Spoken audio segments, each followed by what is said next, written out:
Good morning, and welcome to our very first podcast for Unfiltered with Filter Coffee. When I had initial thoughts about this, I was wondering who my first guest should be, and Luke walks into my view. Let me say a few words about Luke first. So, this guy went from being an army scholar at the age of 16, moved into British Army intelligence roles, worked on geospatial intelligence, got recognized for data IQ top 100. Wow, okay. And if you thought that was not enough of achievements, he went on to start an Executive Warwick MBA. Oh, wait, I'm forgetting something else here. He also has a newborn at home. And last but not the least, he's also an angel investor for defense startups. So obviously, when I met Luke, I was like, is this guy made up? So I had to dig deep, checked his LinkedIn, spoke to him, and none of this is made up. I'm sure there are a lot more hidden achievements. So, Luke, welcome. And would you like to introduce yourselves for our audience? Yeah, sure. Thank you for having me this morning or this afternoon. It's been a long day already. I'm Luke Parker. It's a fantastic introduction. I don't think there's much more that can be said, but yeah, it seems a lot more than it feels when you say it like that. But yeah, I've got my coffee and they're ready to go. Awesome. Thank you very much. So, maybe let's start with what has your journey been like all the way from Army Scholar to where you are now? Yeah, great question. So I'll take you through. So I was born and raised in Rotherham, South Yorkshire, which is quite a deprived former steel and mining town. I had a great family life coming up, but there's not many prospects in Rotherham. And so I decided I wanted to join the military. I come from quite a forces or service family, I would probably say. So my great grandfather was in the army, World War II. My uncle and my sister are in the police. My mum's in the NHS. I decided I wanted to join up. And so I started looking for opportunities, which is where I saw the opportunity to become an army scholar, which is a scheme that I don't know if they still offer, but they did at the time. So I went through army selection at 16 and was successful. They then paid for me to do my A levels at a local sixth form college and then continued financial support for my bachelor's degree at University of Leeds, which I think is really great that they invest in people early. There's high risk that people aren't going to join. That I really appreciate. After university, I went to Sandhurst, which is the Royal Military Academy Sandhurst. It's the Army's officer leadership school. It's like I would describe it as Hogwarts for with guns. It's I didn't go to a boarding school, but I've been told it's very similar to a boarding school. There's lots of marching around, there's lots of ironing clothes, there's lots of learning how to become a military leader. Fantastic year of my life. I was then commissioned into the Royal Engineers. So I was an army sapper and spent the next 12 years in the army, where I did a second degree, a master's degree in geospatial intelligence, which is the study of patterns in space and time. And beyond that, it got to 2023. I decided that I wanted to leave the military. I'd achieved what I wanted to achieve. And it was at this point where I started feeling like I didn't have all the tools to make a successful transition to corporate life or non-military life. And this is when I started looking at an MBA. So I felt like I had really great leadership and managerial skills, but the business skills I felt were lacking. And I was very fortunate to get a scholarship through a company called Heropreneurs, which offers business mentorship to service leavers and veterans, and also the families of military people and also their children. So it fosters entrepreneurialism within service personnel and veteran communities. And then I started my MBA at Warwick. That sounds like such a fascinating journey. Heropreneur sounds pretty interesting, Luke. For our folk who are listening in the army right now or thinking about a transition like you did back in 2023, what would you like to say to them? So I think military writ large, remove army from the equation. I think people in the military are very innovative. I think if we look through the history of innovation and technological advancement, it's been tied heavily to defense and military applications. Like Silicon Valley was founded basically on defense innovation through DARPA, and most or huge amounts of innovation that we have today come from advances through warfare, which there's an ethical grey area there about big leaps in innovation, and it's tied to conflict, which is not fantastic, but I would say that the good that has come out of military innovation far exceeds the bad. But what this means is you've got this group of people that are always looking to innovate and be entrepreneurial, but they might not have the expertise. The army and the UK military recruits from all walks of life. People may not have GCSEs, or they might not have A levels or higher education, but they know what they want to do. So Heropreneurs offers mentorship to accelerate that learning and get you from maybe not having formal qualifications, but being business savvy very quickly. So I think it's a fantastic group of people, and I have every respect for the volunteers and mentors at Heropreneurs. And of course, it's benefited me greatly because I've got an MBA out of it. That's so amazing. Thank you for that. Tell me a bit more about how you landed at Google and what do you do there? Yeah, I mentioned in the military that I was into geospatial analytics, and I did my Master's of Science there. That really got me thinking about working with technology more. I don't think people associate working in the military with being very techy, but there are a huge amount of highly technical minded people in working across defence and engineering. I think STEM is very heavy in defence. And as I started to look at the other side of leaving the military, I wanted to work for a highly innovative and cutting edge technology company, but I didn't just want to go back into working for a defense company, which is like the logical route. A lot of people leave and they go to one of the defense primes, so like your BAE Systems, Rolls-Royce. There's also a lot of defense tech companies now, so your Palantirs, Anduril's, closer to home in Europe, Helsing, in the UK, Arendite, and these kind of really innovative defense tech companies. But I wanted the best of both worlds, and so I set my eyes on arguably one of the most recognizable tech brands in the world, which is Google. And I reached out to a bunch of people that worked in Google that had also served in the military. So Google has a very good veterans network there, and asked if I could come down and have a look around and meet them and ask about their experiences. Fell in love with the place. You visited the office, it's a great office, and started applying for a few roles. I think at the time, it was a bad time to break into tech. Like 2023 was a bit of a bloodbath. There was a lot of layoffs, there was a lot of hiring freezes. And so it was quite a protracted process. I think it took me maybe 10 or 11 months of interviews and pauses, but it was well worth the wait. And I joined in January 24. That's great. Thank you. And how has it been since you've joined Google? It's been a year and a half, 1 year, 8 months now. So how has it been? Great. It's a fantastic company to work in. I think it's tough.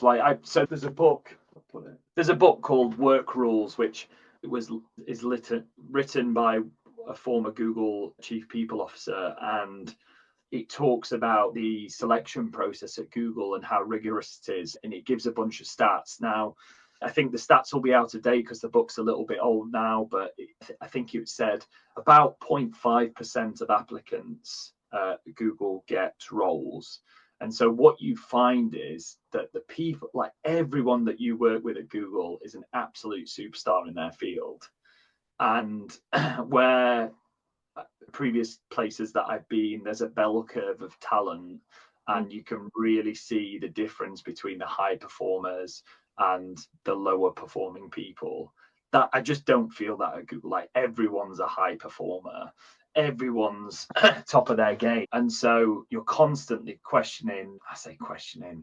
I guess imposter syndrome is like a real thing there, because everyone's so good. You're like, oh, do I deserve to be here? And I think that takes a lot of getting over. But when I reflected on the interview process, it's so rigorous. I was like, yeah, I went through the process. I was selected, and I do deserve to be here.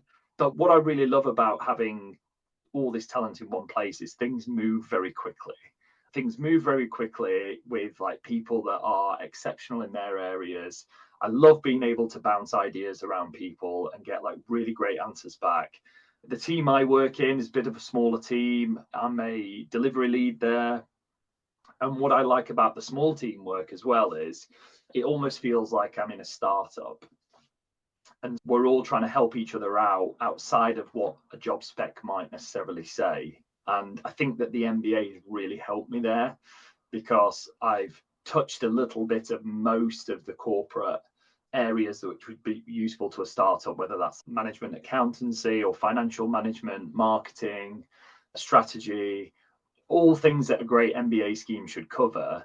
I feel like I'm really able to like bounce around and help many teams in our little organization within a big organization.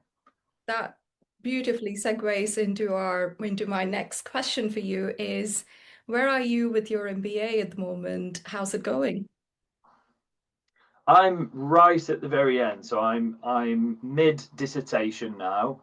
For those that aren't aware of how Warwick's MBA is structured, there's 12 modules that you do, 8 core modules and 4 electives, and then a dissertation or a consultancy project. So I'm doing the dissertation. I'm waiting for my very last result from my 12th module, but I'm happy. Like all of the modules are really good. Obviously, the elective ones are more aligned to where you want to specialize in. I specialized heavily in entrepreneurial finance, which I managed to get out to Silicon Valley and meet with a bunch of venture capital firms there with the brilliant Professor Simon Barnes, who's a professor of practice at Warwick. And he's my dissertation mentor. I think I've got until just after Christmas to get the dissertation done. I'm focusing on how we build better financial ecosystem for defense tech startups in the UK. How's the dissertation going? Yeah, it's good. The beauty of a dissertation is it's normally on a topic that you're passionate about.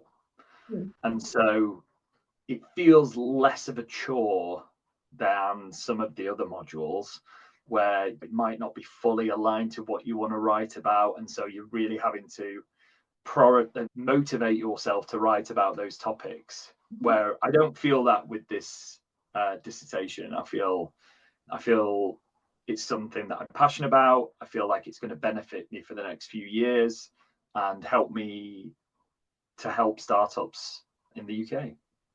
That's almost like very good advice there for folk who are in their MBA journey or approaching dissertation, is to pick a topic that you're really passionate about, something that you believe in, and then the motivation comes through naturally. That's great advice hidden in there, Luke. Thank you very much for that. Let's dig a bit into your MBA modules. I've got a couple of tricky questions or not for you there. Which module have you found most enjoyable? I'm trying to think of your next questions, whether there's like least enjoyable or most useful. Most enjoyable, I would say perhaps marketing, which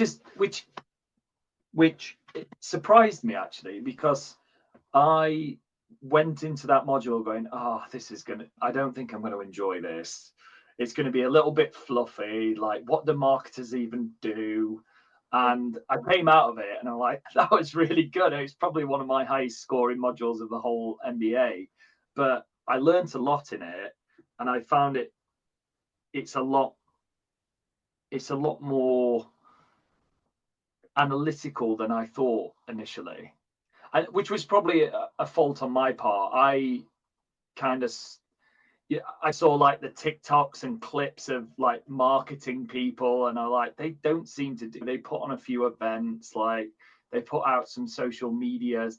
It seems very kind of wishy-washy and fluffy. And then when you get into like why they do what they do. I was like, oh wow, okay, that makes sense. And it involves a lot of knowing your customer base, knowing, it sounds weird to say knowing the market given it's marketing, but I don't think my brain had put those two things together. I'm smiling away because that's going to be my next module, and I'm having similar thoughts, maybe because I don't know what marketing truly is. And this is the module we'll be covering in our Warwick week too. So I'm doing my global online MBA from Warwick, which means I get 2 weeks of in-person classes with the rest of the cohort. And there are about 150 to 160 people in my cohort. We're all going to descend into Warwick campus first week of September, and we're going to pick up marketing. So I'm fascinated to hear about that. I'll be looking forward to my time at Warwick. Thank you for that. And also, because you tried to guess what my second question is, I'm going to have to change it now and say, ask you a very different question. From all of your modules, or from anything at all that you've picked up in MBA, whether that's from the modules, whether that's from working with your group, with your cohort, whether that's writing your assignments, what are the most applicable things that you're bringing into your day-to-day work at Google? That is a good question. Could have just stuck to the questions you'd planned. I think it's the ability, now that an MBA is not going to give you a deep understanding of a certain bit of business unless it's the topic that you're doing your dissertation on. You're doing 12 modules, some of them slightly overlap, but what's great is it gives you a strong base for you to interlink things from one area to another. And I think what that does for me at Google is it allows me to be like a super connector of how one thing's going to impact another. And so that's what I feel an MBA brings to business.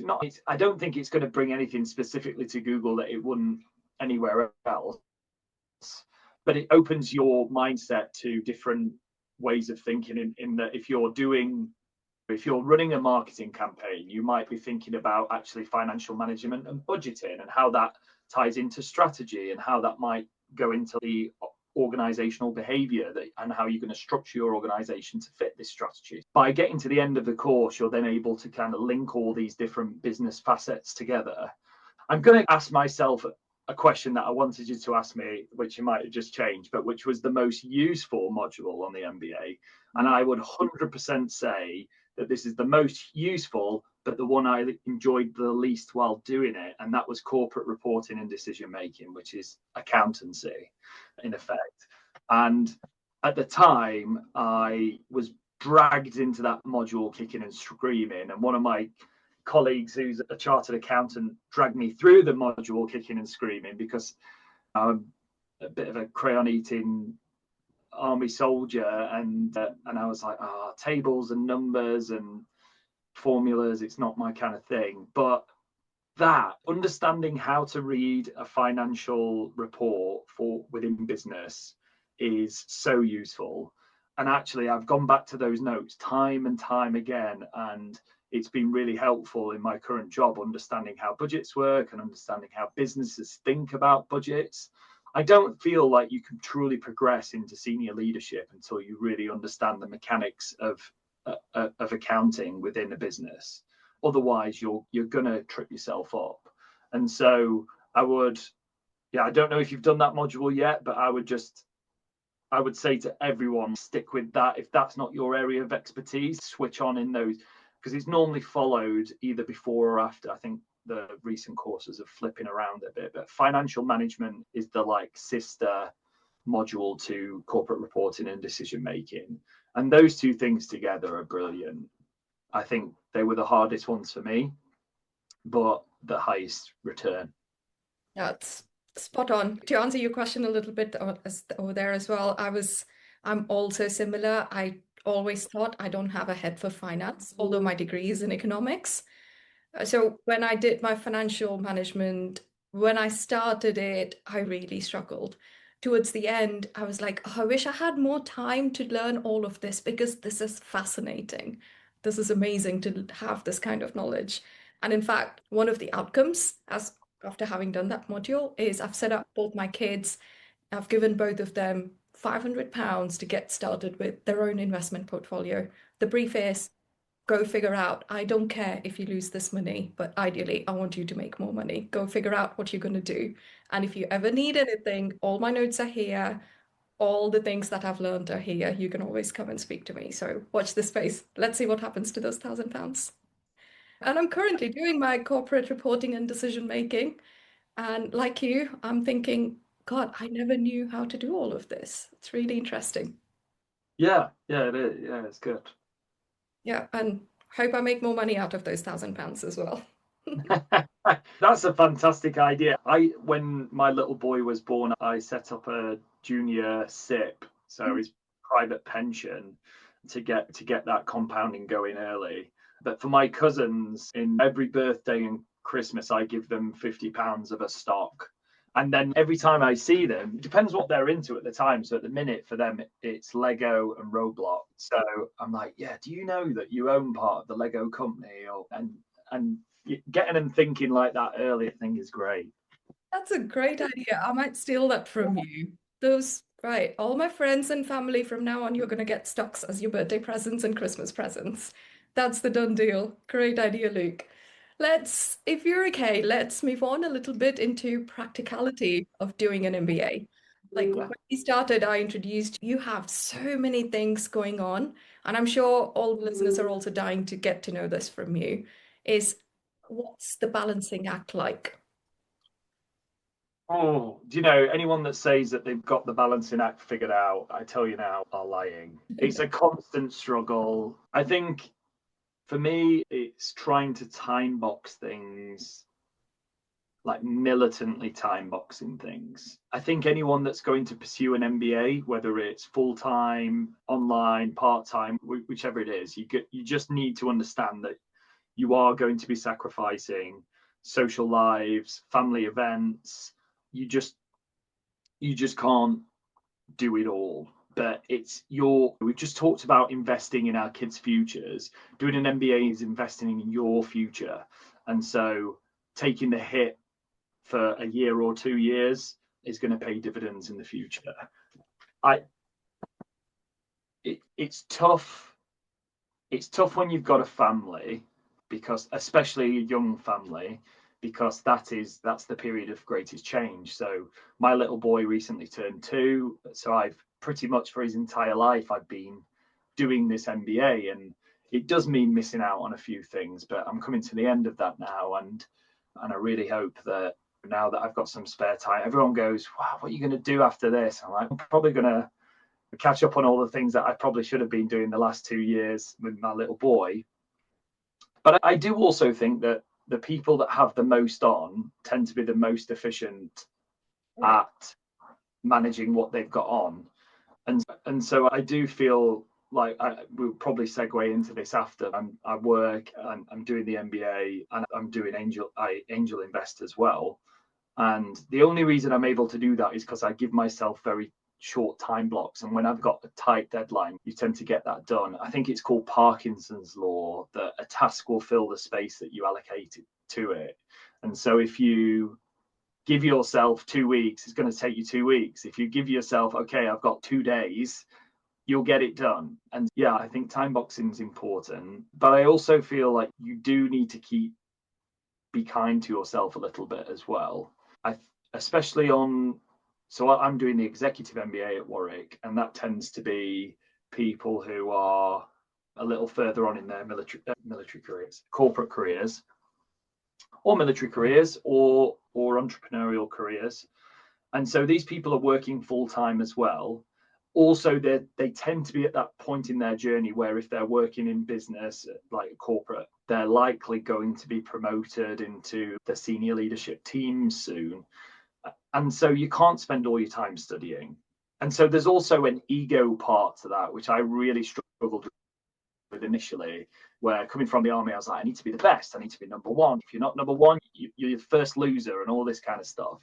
But you also balancing that you need to be good at your job, because if you spend all your time studying and your performance in your work goes down, then that's not great as well. So I think there's an ego part to it where you have to give yourself, is that good enough to continue? Have I learned enough from that? And definitely on the Executive MBA, we're not really getting a good grade's important to some extent, but I don't think it's as important as, say, like a full-time MBA when you're earlier in your career, where getting a distinction, looking to break into your first corporate or MBA grad job is a differentiator. When you start to get into more senior roles, no one really cares what your grade is. They care that you've got it. And so I'm not saying be part of the mythical 51% club where you're like, just get enough to pass and get that piece of paper. But if the time difference between getting a merit and a distinction is an extra 12 hours, is that worth it? That's something that every individual needs to address themselves. That's once again really good advice, especially those who've started, and I'll put myself into that category as well. I beat myself up. I've got my first merit and not a distinction, and I beat myself up about it. I'm like, I should have done this, I should have done something else. But you're so right. If it means for me in that particular case, it would have meant not extra 12 hours, it's probably extra 2, 3 days of nonstop. And there was no way I would have been able to manage that given everything else that was happening at the time. So I've got to remind myself, like you said, be kind. So anyone else who's watching this, listening to this, be kind to yourself. That's great advice once again there, Luke. Thank you. I was going to ask you, do you have any other strategies or anything else that you do to balance? I can share one that I have. I don't know if you can see, there's a little timer clock there behind me. That's a gift from my son when I started because I used to complain saying, God, I haven't read or sat down and done academic reading or writing in ages, and I'm struggling really to focus. And that was his gift to say, if it's really hard, give yourself 15 minutes. Just put that on, and for 15 minutes, you're not going to do anything else. If it is fairly easy, give yourself 25 minutes to 30 minutes. And then after that, take a break, do whatever you want. You come back and you repeat. Absolutely great advice. Works very well for me. Thanks, Prap, for that. But do you have any similar strategies or any tips or tricks that you could share? It sounds counterintuitive, but the breaks is a big one. Like breaks and probably like mental and physical health is the big one. Don't neglect your mental and physical health, because if you're not operating optimally, you're going to work inoptimally. Yes. So, like, whether it's 15 minutes out in the garden or go to the gym, you might think, oh, actually, that's an hour that I'm not working on my assignment. But actually, you'll speed up the time that you are working on it because you're operating more optimally. Yeah, that sounds counterintuitive, but and I fall short of that all the time. I think you just mentioned a really good point there, that your son gave you that gift. It's normally my wife knocking on the door and telling me to take a break, but and it's a privilege to have this, but a really strong support network. And the reason I say it's a privilege, because not everyone is going to have that, and so it's not an essential thing. So I don't want people thinking I've not got a child or I've not got a partner that is going to do that. And so I don't want to say it's like the be all and end all, but I do feel very privileged that I've got someone that looks out for me and tells me to take a break. Equally tells me to get back to work if I'm taking the mick, which I do quite a lot. Like I do procrastinate. I tend to take a long time to start something, but when I start it, I'm rapid. So I think a neighbour of mine yesterday told me, I described what I do. I normally do like loads of housework. I like my space to be clean and tidy, and then I do a few like chores, which is like productive procrastination. You're doing jobs knowing that you should be doing this other job, and I'm like, that is exactly it. So I feel like, oh, before I write this assignment, I need to clean the gutters and the garden needs a de-weed and I need to do this thing. And I know I should be just getting on with that, but I do also feel then that I've achieved a lot more when I get going. So yeah, I think having the family member that's telling you to take a break, but equally telling you to get to work is Yeah, good. absolutely. So what I'm hearing from there is anyone who's listening, think of what your support system is. Lean into your support system where you need to. Yeah, and if you don't have that support system, this might be going too far into the tech deep hole, but make yourself an AI agent to be your support system, or make yourself a team of AI agents. Have a personal coach, a physical trainer, a wellness coach. Like you could make 3 agents and be like, together, you need to work together to be my support network. Yeah, I think if you don't have that physical network in place, you can still make your own. Beautiful recommendation there. I don't know if this is the experience for others who are doing this or on their MBA journey or thinking about it. My particular cohort also feels like a huge support system to me. There are so many people on there always sharing where they're at, what they're doing. So I guess my point is be open and be willing to be vulnerable because there's so many other people who are in a similar situation like you. Everybody's life is different, but the common thread there is you're all doing this MBA together. Yeah, exactly. That's great. Let's quickly move on to you talked about your support systems. We talked about what modules were useful, not useful. What were any hidden, unexpected benefits of the MBA that you've experienced so far? I think so. At Warwick, many MBA topics have programs have this, but the international modules. So everyone has to do an international module, at least one. You can do multiple, and I loved that. So I did 2 international modules. I did one big data analytics at IE Business School in Madrid, and I did entrepreneurial finance in San Francisco. And the San Francisco module is fantastic. It's delivered by Warwick Business School in San Francisco. So you can do the exact same module in Warwick or London. So don't feel like if you've not got the cash to fly to San Francisco and pay for some accommodation that you're missing out. You can still get the content. But an unexpected benefit is just if you've not been to Silicon Valley, it is a magical place of just like sparks and serendipity. And I found that honestly there, it's just a different mentality. Whilst I was there one evening, it was also Tech Week there. So there was loads of events in the evenings. I decided I was going to attend an event. I went there. The event was rubbish, actually.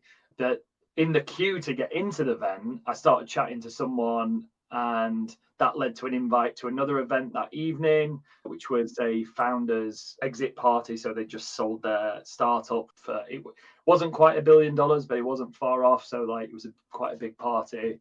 And while I was there, I met a bunch of other founders who then invited me to another thing the next day. And before you knew it, I was like, this is how the networks work there.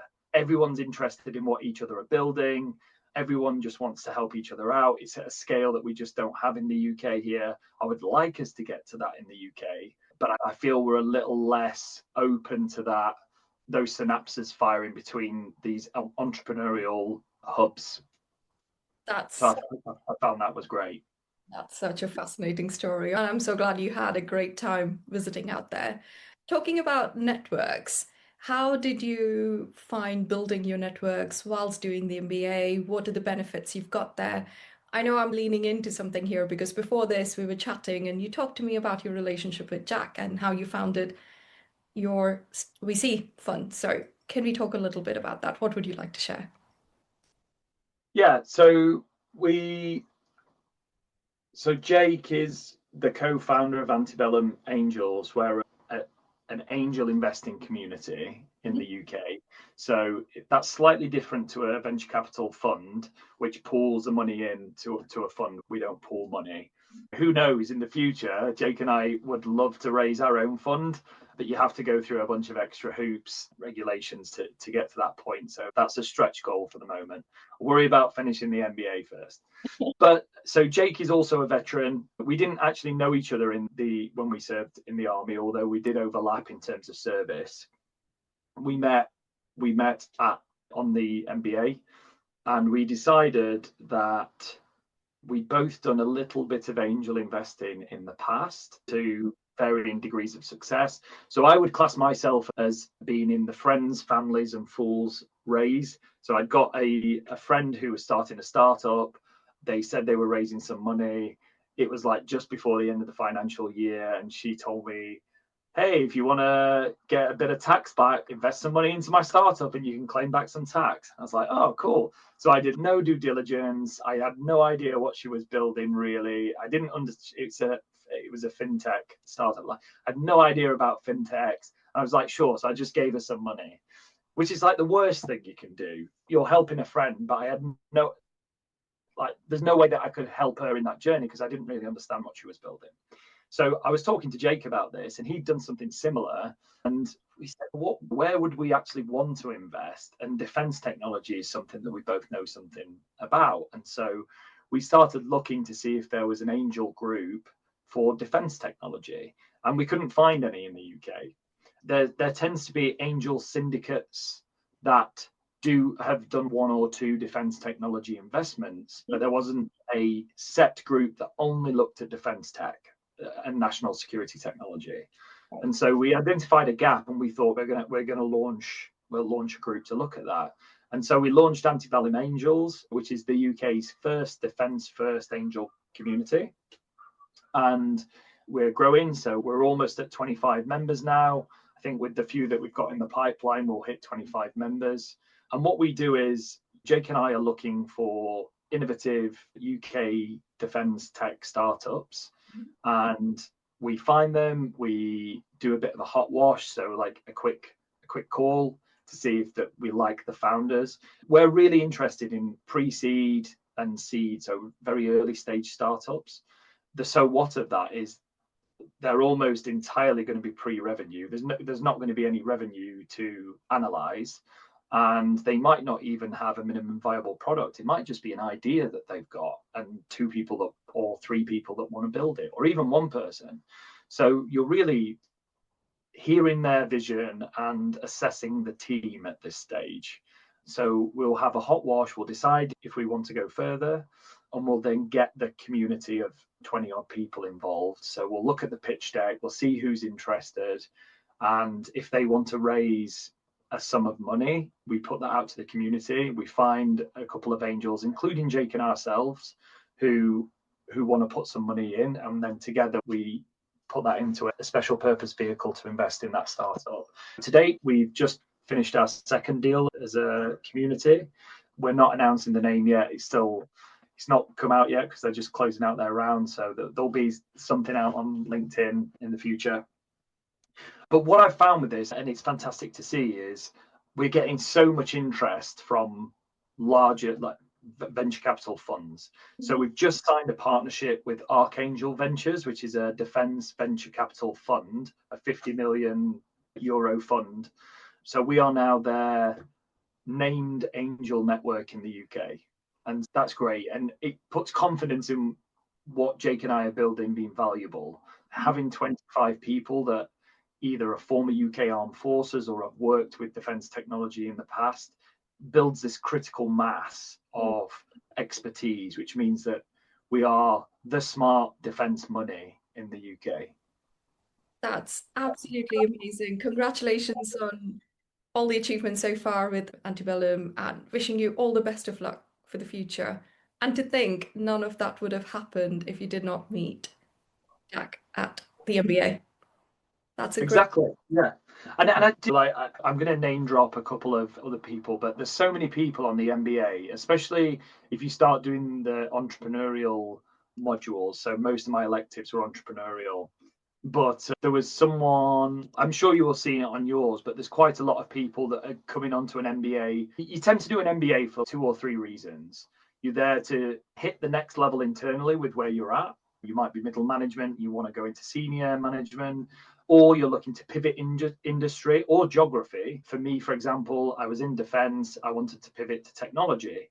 But equally, you might be American and you're looking to pivot into a UK business. And so that's the second reason, is to pivot. And then the third reason is normally to build something yourself. And so you get a lot of people that are wanting, that either have a business in the early stages and want to just increase their business knowledge, or wanting to set up a business. And maybe someone that you could get on the show in the future, she's called Lauren Romanish. She's set up a company called Apo, which is a pioneering software as a medical device business. And that she's got a fantastic story of a chronic condition, which she was spending a lot of money in London, like finding ways to treat that, and then used the MBA as a way to fill that gap by setting up her own thing. And she's just been named on a bunch of lists, UK's most influential female founder watch list in healthcare this year. She's going from strength to strength. But these are the kind of people that you will meet on your MBA.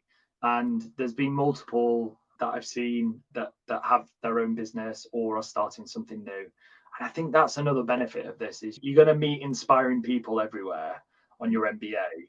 Get around your cohort, like understand who they are. And it's different on different courses. On the Executive MBA, there was 18 of us. So I felt like the 18 of us could really get deep into it.